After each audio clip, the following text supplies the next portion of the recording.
Everyone, welcome to study with Shri. Uttar, उत्तर PCS पीसीएस और आरओ की प्रीलिम टेस्ट सीरीज चलाई जा रही है 2023 की। यह टेस्ट नंबर आपका 142 है। 141 टेस्ट ऑलरेडी कंप्लीट हो चुका है। प्लेलिस्ट बना रखी है, आप लोग जाकर के देख सकते हैं। देखिए, अगर आप किसी भी स्टेट पीसीएस की प्रिपरेशन कर रहे हैं, जैसे कि BPSC, MPPSC, Jharkhand PCS, Chhattisgarh PCS, Uttarakhand PCS, Himachal Pradesh PCS या फिर आरएस, तो आप मेरे टेस्ट सीरीज को देखिए, आपको काफ़ी फायदा मिलेगा। या किसी वनडे एग्जाम की प्रिपरेशन कर रहे हैं तो भी आप मेरे टेस्ट सीरीज को देखिए, क्योंकि जो भी क्वेश्चंस हैं वो सभी प्रतियोगिता परीक्षाओं के लिए काफ़ी इंपॉर्टेंट है।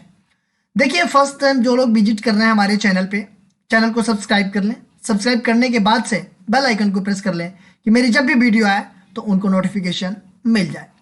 और हाँ, आज जो है कि होली है, तो मेरे तरफ से आप सभी को और आपकी फैमिली को होली की ढेर सारी शुभकामनाएं। हैप्पी होली। तो स्टार्ट करते हैं।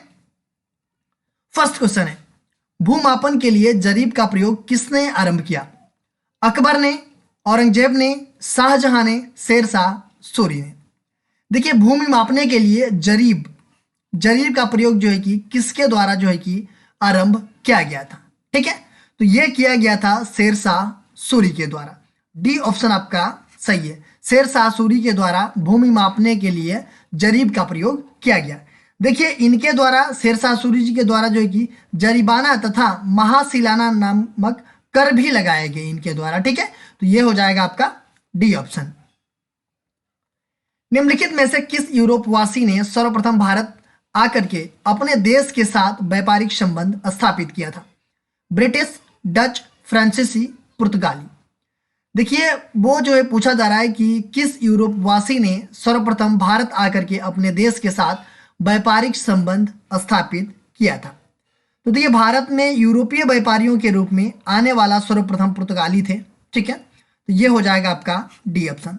देखिए, पुर्तगाल ये जो है कि यूरोप के उन देशों में अग्रणी रहा है जिन्होंने भौतिक अन्वेषण की प्रक्रिया शुरू करवाई थी। तो ये हो जाएगा आपका डी ऑप्शन। प्रत्यक्ष बंदीकरण अधिनियम के अंतर्गत एक व्यक्ति बिना मुकदमा चलाए बंदी बनाया जा सकता है 1 माह के लिए, 3 माह के लिए, 6 माह के लिए, 1 वर्ष के लिए।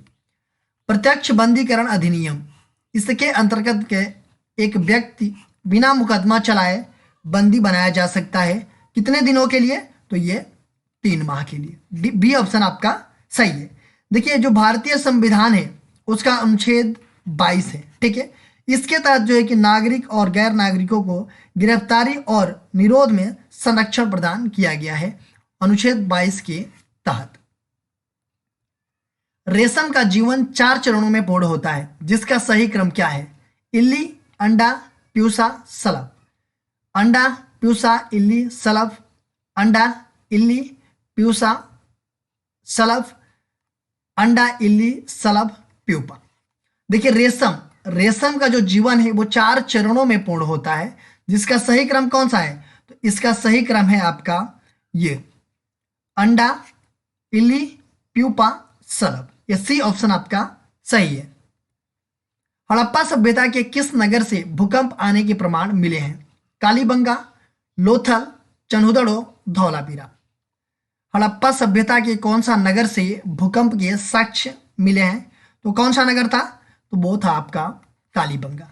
देखिए, कालीबंगा से जूते हुए खेत के साक्ष्य मिले हैं, अग्नि हवन कुंड के साक्ष्य मिले हैं, लकड़ी की नाली मिली है। और ये जो है कालीबंगा कहाँ पे? तो ये है आपका घग्गर नदी के किनारे, हनुमानगढ़, राजस्थान। लोथल कहाँ पड़ता है? तो लोथल पड़ता है आपका गुजरात में। चन्हुदड़ो कहाँ पड़ता है? ये सिंध पाकिस्तान में पड़ता है। और धौलावीरा कहाँ पड़ता है? तो ये भी पड़ता है आपका गुजरात में। नीचे 2 कथन दिए गए हैं, जिनमें एक को कथन ए तथा दूसरे को कारण आर कहा गया है। कथन ए, झील एक पारिस्थितिकी तंत्र है। कारण आर कह रहा है कि यह सीमित आकार का जलाशय है। नीचे दिए गए कूटों में सही उत्तर का चयन करना है। देखिए, झील क्या है? एक पारिस्थितिकी तंत्र है। पारिस्थितिकी तंत्र होते क्या है? देखिए, जिस तंत्र में जैविक तथा अजैविक घटक परस्पर सहयोग से जीवन का निर्वहन करते हैं उसे हम पारिस्थितिकी तंत्र कहते हैं। ठीक है, तो झील भी एक पारिस्थितिकी तंत्र है। देखिए, झील हुआ, आपका खेत हुआ, तालाब हुआ, वन हुआ, ये सब सारे क्या हैं? ये पारिस्थितिकी तंत्र है। ठीक है, देखिए, एक संपूर्ण विश्व भी एक पारिस्थितिकी तंत्र बोला जा सकता है उसको। यहां पे बोला जा रहा है कि यह सीमित आकार का जलाशय है। देखिए ये भी सही है कि ये झील जो है कि एक सीमित आकार का जलाशय है, लेकिन ऐसा नहीं है कि ये व्याख्या आर जो है कि कथन ए का सही व्याख्या कर रहा है। दोनों तो सही है, तो ये हो जाएगा आपका इसमें से बी ऑप्शन कि कथन ए तथा कारण आर दोनों सही है, परंतु कारण आर जो है कथन ए की सही व्याख्या नहीं कर रहा है। देखिए पारिस्थितिकी तंत्र की और झील की व्याख्या नहीं कर रहा है, ठीक है, तो ये हो जाएगा आपका बी ऑप्शन। निम्नलिखित में से कौन सा कथन सही नहीं है? कृष्णदेवराय तुलुव बंसी था। कृष्णदेवराय ने आंध्र भोज की उपाधि धारण की थी। कृष्णदेवराय के दरबार में राजदूत अब्दुल रज्जाक आया था एंड कृष्णदेवराय को यवनराज स्थापनाचार्य भी कहा जाता है। पूछा जा रहा है कि इसमें से कौन सा सही नहीं है, ठीक है। तो देखिए इसमें से जो है कि सही नहीं है कौन सा, कृष्णदेवराय तुलीय वंश का था, बिल्कुल सही है, ठीक है। कृष्णदेवराय को इन्होंने आंध्र भोज की उपाधि धारण करी थी, ये भी सही है। कृष्णदेवराय के दरबार में राजदूत अब्दुल रज्जाक आया था, देखिए ये गलत है, ठीक है। और कृष्णदेवराय को यवनराज स्थापनाचार्य भी कहा जाता है, यह आपका सही है। जो देखिए जो अब्दुल रज्जाक था ना, ये फारसी यात्री था, ठीक है। और ये जो है कि कालीकट में जमोरीन के यहाँ शाहरुख का राजदूत बनकर के आया था, और ये 1443 ईस्वी में 1443 ईस्वी में देवराय द्वितीय के शासनकाल में ये विजयनगर की यात्रा करी थी, ठीक है। तो ये हो जाएगा आपका सी ऑप्शन। अनुच्छेद 108 के अंतर्गत लोकसभा और राज्यसभा की संयुक्त बैठक आहूत की जाती है। लोकसभा स्पीकर द्वारा, प्रधानमंत्री द्वारा, राष्ट्रपति द्वारा, राज्यसभा के अध्यक्ष द्वारा। अनुच्छेद 108 के तहत लोकसभा और राज्यसभा की जो संयुक्त बैठक होती है वो आहूत की जाती है, वो किसके द्वारा की जाती है? तो ये किया जाता है राष्ट्रपति के द्वारा, ठीक है। ये सी ऑप्शन आपका सही है। देखिए राष्ट्रपति के द्वारा बुलाई जाती है, और ये कब बुलाई जाती है? तो ये जो है कि साधारण विधेयक या वित्त विधेयक के मामले में ही बुलाई जाती है, जो लोकसभा और राज्यसभा की संयुक्त बैठक, ठीक है। देखिए अब तक जो है कि दोनों सदनों की 3 बार संयुक्त बैठक हुई है आज तक के डेट में। पहली संयुक्त बैठक कब हुई थी? तो वो था आपका दहेज निषेध विधेयक 1958 का, इसके संदर्भ में बुलाया गया था। दूसरा था आपका बैंकिंग सेवा आयोग विधेयक 1977 का, और तीसरा था आपका प्रिवेंशन ऑफ टेररिज्म ऑर्डिनेंस, ये था आपका 2000 का, ठीक है। तो इन तीनों के लिए जो है कि संयुक्त बैठक बुलाई थी आज तक, और बस 3 ही संयुक्त बैठक बुलाई गई है, ठीक है। तो ये हो जाएगा आपका सी ऑप्शन। निम्नलिखित कथनों को पढ़कर कूट के अनुसार सही उत्तर कर चयन कीजिए। संविधान के अनुच्छेद 120 के तहत संसद में प्रयुक्त की जाने वाली भाषा पर चर्चा की गई है। अनुच्छेद 120 में दोनों सदनों के पीठासीन अधिकारियों को यह अधिकार दिया गया है कि वे किसी ऐसे सदस्य को उसकी मातृभाषा में बोलने की अनुमति दे सकते हैं जो हिंदी या अंग्रेजी भाषा में अभिव्यक्त करने में असमर्थ है। देखिए जो संविधान का अनुच्छेद 120 है उसमें क्या बताया गया है कि संसद में प्रयुक्त की जाने वाली जो भाषा पर चर्चा की गई है उसके बारे में वर्णन किया गया है, ठीक है। और अनुच्छेद 120 क्या कहता है? ये दोनों सदनों के जो पीठासीन अधिकारी होते हैं उनको ये अधिकार दिया गया है कि वो किसी ऐसे सदस्य को उसकी मातृभाषा में बोलने की अनुमति दे सकते हैं जिनको हिंदी और अंग्रेजी भाषा व्यक्त करने में दिक्कत हो रही है, ठीक है। देखिए कोई भी संसद है ना, वो हिंदी और अंग्रेजी को छोड़ करके वो अपनी मातृभाषा में वहां पे बोलने की अनुमति उसको दी गई है। मतलब ये जो पीठासीन अधिकारी होते हैं उनको भी ये दिया गया है कि वो मतलब बुलवा सकते हैं। मतलब अगर वो लोग हैं जो सदस्य हैं, ये इसमें ऐसा होता है कि जो सदस्य है ना वो पीठासीन अधिकारी से मतलब पहले से ही उनको सूचना देनी पड़ती है कि मैं हिंदी और इंग्लिश के अलावा जो है कि अपनी मातृभाषा में बोलूंगा, तो तब जाकर के जो है कि वो बोलने के लिए अनुमति देते हैं, ठीक है। तो पहला भी सही है और दूसरा भी सही है, तो ये हो जाएगा आपका सी ऑप्शन। 1 और 2 दोनों सही है। निम्नलिखित कथनों को पढ़कर कूट के अनुसार सही उत्तर कर चयन कीजिए। बोडा जनजाति उड़ीसा के मलकानगिरी जिले में निवास करने वाली सबसे पुरानी जनजाति है। डोंगरिया कोंध जनजाति उड़ीसा के नियामगिरी पहाड़ियों की स्थानीय जनजाति है। देखिए जो बोडा जनजाति है ये उड़ीसा के मलकानगिरी जिले में निवास करने वाली सबसे ये पुरानी जनजाति है, ठीक है। और ये डोंगरिया कोंध ये जनजाति जो है कि उड़ीसा के नियामगिरी पहाड़ियों की स्थानीय जनजाति है, ये भी आपका सही है। पहला भी सही है और दूसरा भी सही है, तो ये हो जाएगा आपका सी ऑप्शन कि 1 और 2 दोनों सही है। उत्तर प्रदेश के प्रमुख लोक नृत्य हैं उनसे संबंधित क्षेत्र का गलत युग्म बताइए। दीप, बुंदेलखंड, कालाबाजी, अवध क्षेत्र, चौरसिया, मिर्जापुर, पाई डंडा, बुंदेलखंड। इसमें कुछ लोक नृत्य का नाम दिया गया है उत्तर प्रदेश के, और वो किस क्षेत्र से संबंधित है इसमें आपको गलत बताना है। देखिए दीप, दीप जो लोक नृत्य है वो बुंदेलखंड क्षेत्र से संबंधित है। कालाबाजी ये अवध क्षेत्र से संबंधित है। चौरसिया, चौरसिया लोक नृत्य आपका मिर्जापुर का नहीं है, ये जौनपुर जिला में कहारों द्वारा ये प्रस्तुत किया जाता है चौरसिया लोक नृत्य, ठीक है। और पाई डंडा आपका बुंदेलखंड का है, ये हो जाएगा आपका सी ऑप्शन जो कि गलत है। प्रमुख कलाकार या उनसे संबंधित क्षेत्र का गलत युग्म बताइए। बिंदादीन कथक से संबंधित है। पंडित रविशंकर सितार से संबंधित है। पंडित सखाराम कथक से संबंधित है। और अनोखेलाल मिश्र ये तबला वादन है। देखिए जो कलाकार का नाम दिया गया है ये किस क्षेत्र से संबंधित है इसका गलत युग्म बताना है।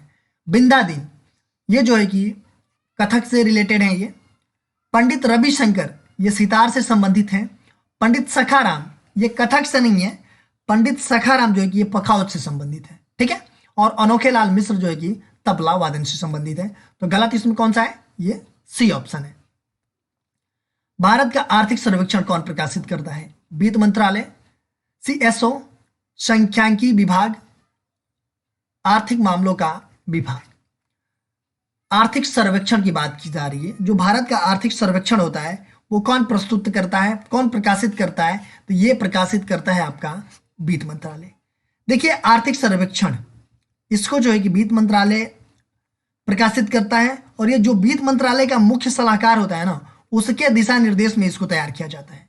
जो आर्थिक सर्वेक्षण होता है इसमें क्या होता है, इसमें यह होता है कि पिछले वर्ष में आर्थिक विकास के क्षेत्र में प्राप्त उपलब्धियां और भविष्य की योजनाओं और रणनीतियां का ये जो है कि प्रारूप प्रस्तुत किया जाता है इसमें, ठीक है। तो ये हो जाएगा आपका ए ऑप्शन। ब्याज की वह दर जिस पर भारतीय रिजर्व बैंक वाणिज्य बैंकों को अल्पावधि कोष उधार देता है वो क्या कहलाता है। रेपो दर, रिवर्स रेपो दर, प्रमुख प्राथमिक उधारी दर, उपरोक्त में से कोई नहीं। देखिए ब्याज का वह दर जिस पर आरबीआई जो होता है वह वाणिज्य बैंकों को अल्पावधि कोष क्या करता है, उधार देता है, ये क्या कहलाता है, तो ये कहलाता है आपका रेपो दर। देखिए रेपो दर का बिल्कुल उल्टा क्या होता है, ये होता है रिवर्स रेपो दर, ठीक है। इसमें क्या होता है कि जब बैंक अपनी बचत का पैसा, मतलब बैंक के पास जो बचत पैसा होता है वो क्या करता है, वो आरबीआई को देता है, मतलब आरबीआई में जमा कर देता है। तो आरबीआई क्या करता है कि उसी पैसे पर बैंकों को क्या देता है, ब्याज देता है। और आरबीआई जिस दर पर उन बैंकों को ब्याज देता है उसी को हम क्या कहते हैं, उसको हम कहते हैं रिवर्स रेपो दर। भारतीय राष्ट्रीय कांग्रेस के सदस्यों द्वारा स्वराज पार्टी का गठन किया गया था जो प्रांतीय विधान परिषदों में निर्वाचित होने में असमर्थ रहे, चौरी चौरा त्रासदी के प्रतिक्रिया में असहयोग आंदोलन को बंद करने के विरोध थे, भारतीय राष्ट्रीय कांग्रेस के ग्रामीण सुधार एजेंडा में सहमत नहीं थे और प्रथम विश्व युद्ध में ब्रिटिश सरकार का समर्थन करने वाले भारतीय बलों के विरुद्ध थे। भारतीय राष्ट्रीय कांग्रेस के सदस्यों के द्वारा स्वराज पार्टी का गठन किया गया था जो कि चौरा चौरी त्रासदी की प्रतिक्रिया में असहयोग आंदोलन को बंद करने के विरोध में थे। ये बी ऑप्शन आपका सही है। देखिए जो स्वराज पार्टी है इसकी स्थापना आपका 1923 में भारतीय राष्ट्रीय कांग्रेस के उन सदस्यों के द्वारा किया गया जिन्होंने चौरी चौरा त्रासदी की प्रतिक्रिया में 1922 में सभी सिविल प्रतिरोधों को बंद करने का विरोध किए थे। किसके द्वारा इनका गठन किया गया, तो ये सीआर दास और मोतीलाल नेहरू के द्वारा, ठीक है। देखिए सीआर दास और मोतीलाल नेहरू ने सुझाव दिया कि राष्ट्रवादियों को विधान परिषदों का बहिष्कार समाप्त कर देना चाहिए और उनमें प्रवेश कर इन जो सदस्य हैं, मतलब दिखावटी सांसद हैं, उनको जो है कि नकाब करने चाहिए, ठीक है। तो ये हो जाएगा आपका बी ऑप्शन। लखनऊ कांग्रेस 1916 में क्या घटित हुआ था। भारत को पूर्ण स्वराज घोषित किया गया, नरम और गरम दलों को मिलाया गया, कांग्रेस और मुस्लिम लीग में समझौता हुआ। देखिए लखनऊ कांग्रेस जो 1916 का अधिवेशन था, लखनऊ अधिवेशन बोलते हैं, इसमें क्या घटित नहीं हुआ। देखिए भारत को पूर्ण स्वराज घोषित किया गया, बिल्कुल गलत है। देखिए अगर हम बात करें पूर्ण स्वराज की मांग को, ठीक है, तो सबसे पहले तो पूर्ण स्वराज की मांग भारतीय राष्ट्रीय कांग्रेस ने 1925 वाले अधिवेशन में किया था, ठीक है। 1925 वाले अधिवेशन में भारतीय राष्ट्रीय कांग्रेस ने पूर्ण स्वराज की मांग किया था। और ये प्रस्ताव पारित कब हुआ, तो ये जो है कि 1929 वाले कांग्रेस अधिवेशन में ये प्रस्ताव पारित हुआ था, इसलिए ये गलत है। 1916 में देखिए जो नरम दल और गरम दल थे, जो 1907 में क्या हुए थे, नरम दल गरम दल में ये टूट गए थे, ठीक है, 1907 में। तो ये क्या हुआ, जो लखनऊ कांग्रेस अधिवेशन था, इसमें ये दोनों जो है कि एक मंच पर आए, ठीक है, और यही जो है कि कांग्रेस और मुस्लिम लीग ने के मध्य जो है कि समझौता हुआ। तो ये आपका गलत कौन सा है, ये तो ए ऑप्शन है। सूची फर्स्ट को सूची सेकंड से सम्मिलित कीजिए तथा सूचियों के नीचे दिए गए कूट का उपयोग करके सही उत्तर कर चयन कीजिए। सूची फर्स्ट में कुछ जनजातियों का नाम दिया गया है और सूची सेकंड में क्षेत्र का नाम दिया गया है। मसाई जनजाति किस क्षेत्र में ये पाई जाती है या किस क्षेत्र में निवास करती है, तो ये निवास करती है पूर्वी अफ्रीका में। रेड इंडियंस ये कहाँ निवास करती है, तो ये निवास करती है उत्तरी अमेरिका में। माओ जनजाति ये आपका न्यूजीलैंड में निवास करती है, ठीक है, और ये मायज ये जनजाति जो है कि आपका ग्वाटेमाला में निवास करती है, ठीक है, ये मयाज जो है कि ग्वाटेमाला में। तो ये हो जाएगा आपका 4321। 4321 कौन सा है, ये हो जाएगा आपका ए ऑप्शन। निम्नलिखित संस्थाओं पर विचार कीजिए। बहिष्कृत हितकारी सभा, समता संघ, स्वतंत्र श्रमिक पार्टी, सत्यशोधक समाज, अनुसूचित जाति परिसंघ, हरिजन सेवा संघ। उपयुक्त में से कौन सी संस्था डॉक्टर भीमराव अंबेडकर के द्वारा गठित की गई थी। देखिए कई सारे संस्थाओं का नाम दिया गया है, इसमें पूछा जा रहा है कि डॉक्टर भीमराव अंबेडकर जी के द्वारा इसमें से कौन सी संस्था गठित नहीं की गई थी। तो देखिए बहिष्कृत हितकारी सभा ये भी गठित की गई थी, समता संघ ये भी गठित की गई थी, स्वतंत्र श्रमिक पार्टी ये भी गठित की गई थी, सत्यशोधक समाज, देखिए सत्यशोधक समाज ये जो है कि ज्योतिबा राव फुले के द्वारा गठित किया गया था, ठीक है, तो ये नहीं है। अनुसूचित जाति परिसंघ ये भी जो है कि इनके द्वारा ही गठित किया गया था। और हरिजन सेवा संघ ये आपका महात्मा गांधी के द्वारा गठित किया गया था। तो 4 और 6 जो है कि इनके द्वारा गठित नहीं किया गया, बाकी जो है कि 1, 2, 3 और 5 इनके द्वारा गठित किया गया था। तो ये हो जाएगा आपका 1, 2, 3 और 5 कौन सा है, ये बी ऑप्शन हो जाएगा। बाल गंगाधर तिलक से संबंधित निम्नलिखित कथनों पर विचार कीजिए। होम रूल आंदोलन प्रारंभ करने के लिए उत्तरदायी थे। इन्होंने मराठा, अंग्रेजी और केसरी मराठी के माध्यम से होम रूल आंदोलन का व्यापक प्रचार किया। ये इंडियन नेशनल कांग्रेस के एक बार अध्यक्ष बने थे। देखिए बाल गंगाधर तिलक जी के बारे में बात की जा रही है। ये होम रूल आंदोलन प्रारंभ करने के लिए उत्तरदायी थे, बिल्कुल सही है। और इन्होंने मराठा नामक मतलब अंग्रेजी में और केसरी नामक मराठी के माध्यम से इन्होंने होम रूल आंदोलन का प्रचार किया। देखिए ये कभी भी बाल गंगाधर तिलक कभी भी राष्ट्रीय कांग्रेस के कभी अध्यक्ष नहीं रहे, ठीक है। और यहाँ पे दिया गया है कि इंडियन नेशनल कांग्रेस की एक बार अध्यक्ष रहे, ये कभी भी अध्यक्ष नहीं रहे। तो ये हो जाएगा आपका गलत, पहला सही हो जाएगा और दूसरा सही हो जाएगा। इसमें होगा कौन सा, ये सी ऑप्शन की 1 और 2 दोनों सही है। देखिए क्वेश्चन पूछा गया था आप लोगों से पिछले वीडियो में, निम्नलिखित में से कौन सा सागरीय उद्यान है।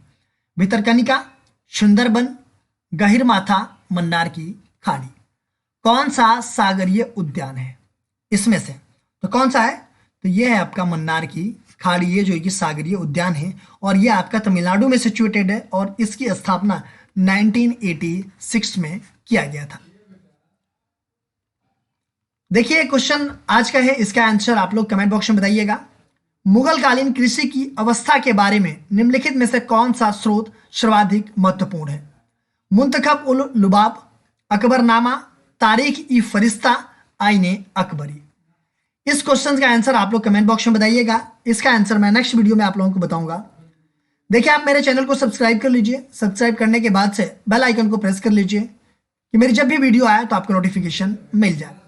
मेरा दूसरा चैनल है श्री जीएस पॉइंट, आप इसको भी सब्सक्राइब कर लीजिए। फेसबुक पे मेरा पेज है स्टडी विद श्री के नाम से और इंस्टाग्राम पे हमारी ID study with Shri 25 and Shri GS point. और ये टेलीग्राम का हमारा चैनल है स्टडी विद श्री, इन सब सारे का लिंक आपको डिस्क्रिप्शन में दे रखा है, यहाँ पे क्लिक करते आप यहाँ पे पहुंच जाएंगे। इन सब सारे जगहों पे कनेक्ट हो जाइए, क्योंकि इन सब सारे जगहों पे स्टडी से रिलेटेड चीजें पोस्ट की जाती है, जिससे आप लोगों को फायदा पहुंच सकता है। दोस्तों वीडियो अच्छी लगती है तो आप लोग एक लाइक कर दिया कीजिए, एक अच्छा सा कमेंट्स कर दिया कीजिए, अपने दोस्तों में शेयर जरूर किया कीजिए। अगर वीडियो अच्छी नहीं लगती है तो आप लोग डिसलाइक कर दिया कीजिए, और कमेंट बॉक्स में मुझे बताइए डिसलाइक क्यों किया। वीडियो देखने के लिए धन्यवाद।